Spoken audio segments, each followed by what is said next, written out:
Évidemment que la conception de la salle, par rapport à un thème comme ça, c'est essentiel. Et que vous voulez faire du tir, vaut mieux faire du tir dans une salle où il y a beaucoup de paniers, plutôt que dans une salle où il n'y en a que deux. Dans une salle où il n'y en a que deux, peut-être qu'il faut faire d'autres formes de travail, du tir aussi, parce que du tir, il faut en faire tout le temps.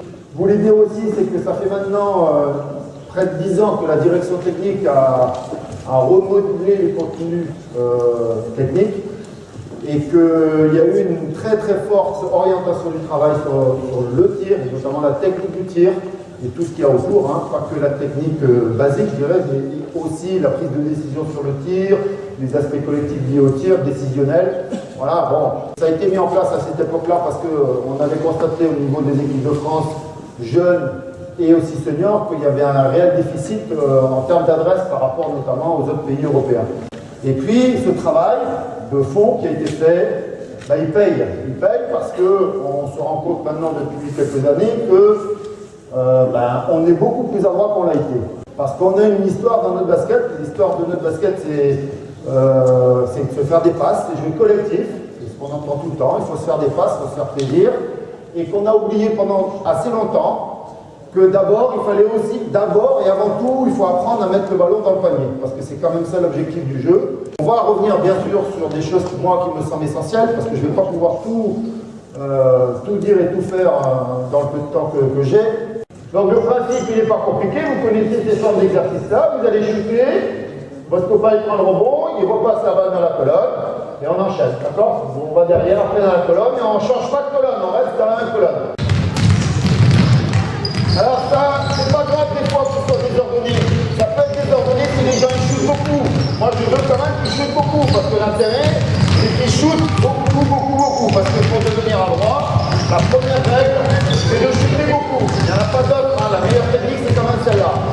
Donc maintenant, c'est le même qui va shooter. C'est le même qui va shooter 3 fois. Ce qui veut dire, j'allais dire tout simplement, que quand on se déplace, on doit s'arrêter et après shooter. Et quand on n'est pas équilibré pour shooter, on marque moins que quand on est équilibré. Là, ils sont équilibrés puisqu'ils reçoivent la balle à l'arrêt. Les pieds sont déjà placés, ils ont plus qu'à shooter. C'est les tirs les plus faciles, c'est le tir de lancer franc. Comme je le disais tout à l'heure, qu'ils marquent beaucoup plus maintenant parce qu'ils sont à l'arrêt, qu'ils prennent un peu de temps et qu'ils ajustent le tir. Surtout quand on fait 3 fois le même tir au même endroit, on peut s'ajuster. Quand vous prenez un panier et que vous le mettez au sol, vous vous rendez compte que le panier, il y a presque 2 ballons. Tiens, donne-moi ton ballon, un taille 6. Ouais. Il y a presque 2 ballons de taille 6 qui rentrent dans un panier. Hein. Donc le panier, il est beaucoup plus grand qu'on le croit. Bon, donc l'idée de trajectoire, elle est essentielle parce que si le ballon va haut, on peut imaginer, et c'est même pas imaginer, c'est pas moi qui l'ai inventé, c'est la balistique, ça veut dire que comme il est haut, le panier est large, plus la balle va monter, et plus il y a des chances qu'elle rentre. Mais voilà, lui on voit, sa balle, elle passe au-delà du niveau de la planche. Un exercice que je fais couramment, c'est que je donne ce qu'on appelle une échelle, des barreaux, ou des lignes. On va par exemple prendre une ligne ici, une ligne là, et une ligne au lancer franc. D'accord? Et je vais demander ici de vous obliger à faire ce qu'on appelle des ficelles. Vous faites ici, vous allez faire des séries, on va dire, de 6 tirs. Ok? Quand vous n'avez pas de ficelle, vous restez là. D'accord? J'ai fait une ficelle ici, hop, je recule.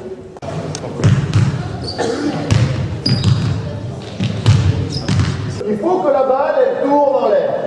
Ça veut dire qu'elle tourne sur elle-même. Donc il faut à la fois qu'elle aille haute et il faut qu'elle tourne sur elle-même. Donc le repère ici qu'on donne souvent, c'est d'essayer de mettre les mains ici comme ça, hein, avec la gauche. On t'a déjà expliqué ça un peu, je pense. Hein.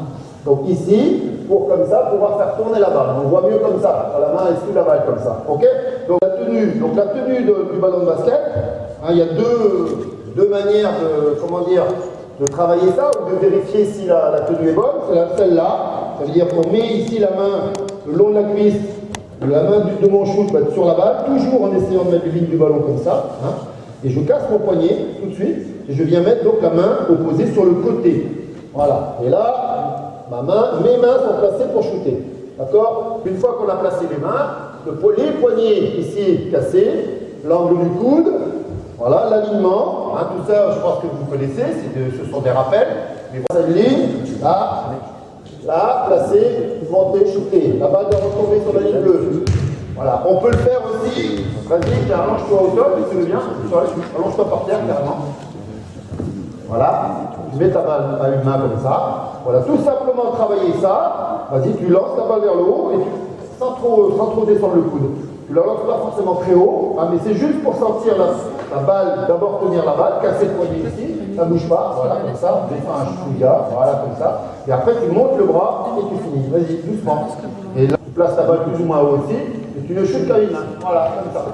Et puis, comme tu as du mal à tenir la balle, parce que en fait, ta main gauche, elle vient sous la balle.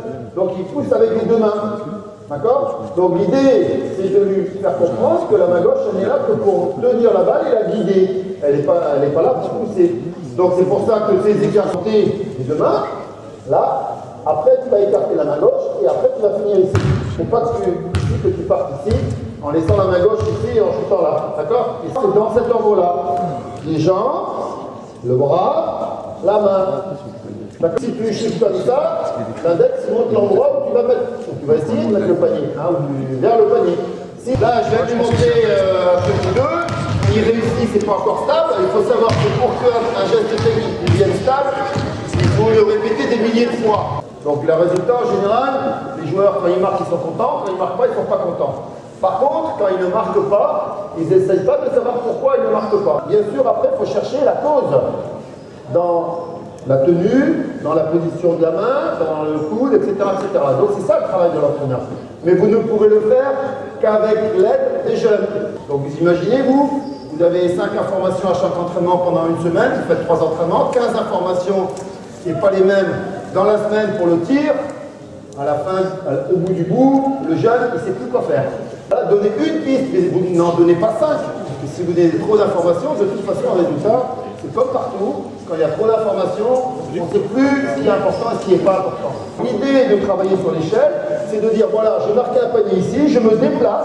Donc là, en l'occurrence, je recule. Hop, la visée, elle est différente. La technique va être la même, mais la visée est différente. Donc je suis obligé d'ajuster. Ça veut dire ici, il y aura plus ou moins de poussée. Ici, il y aura plus ou moins de poussée. Et c'est pour ça que c'est important de toujours, enfin souvent, de jouer sur les distances. Donc, on peut jouer aussi sur les angles, mais c'est plus important, à mon avis, de travailler sur la distance que sur la latéralité.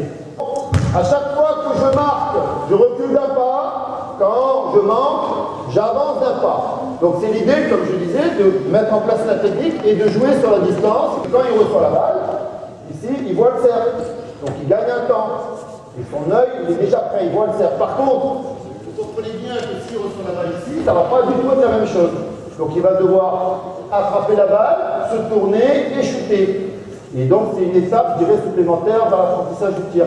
C'est d'être capable aussi, pour vérifier, mais bon, comme la trajectoire est bonne, c'est pour ça aussi que je n'ai pas trop insisté là-dessus, c'est garder les mains hautes, et comme vous connaissez sans doute le petit dicton, les doigts dans le cercle, la main dans le cercle, les doigts dans le cercle. Ça veut dire que quand on monte la balle, on garde les bras en l'air. Donc là, vous terminez, dernier petit exercice, vous chutez, et tant que la balle n'est pas tombée au sol, vous gardez les bras en l'air, juste pour vérifier si vous avez poussé la balle complètement, en cassant le poignet là-haut. Voilà, très bien. On est pris de court, donc j'ai vraiment été très synthétique, hein. J'ai voulu être très synthétique, d'abord parce que le temps m'obligeait, et puis je pense qu'il faut aussi éviter de faire des choses trop compliquées et partir de ce qu'on veut vous voyez, les jeunes voient, que l'entraîneur voit, pour essayer d'amener une, deux infos qui permettent peut-être aux joueurs d'avancer.